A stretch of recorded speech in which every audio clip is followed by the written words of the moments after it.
বসুদেব ভাবছেন, আমি বুঝেছি, জেনেছি, আপনিই সর্বশক্তিমান। কংস আপনার কোনো অনিষ্ট করতে পারবে না। কিন্তু কি দুদৈর্য!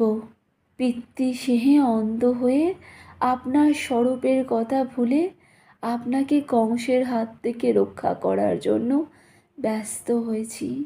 তাই বলছি যে কারারক্ষীদের কাছে আপনার জন্মের সংবাদ শুনে কংস এখনই অস্ত্র শস্ত্র নিয়ে আপনাকে বধ করার জন্য ছুটে আসবে।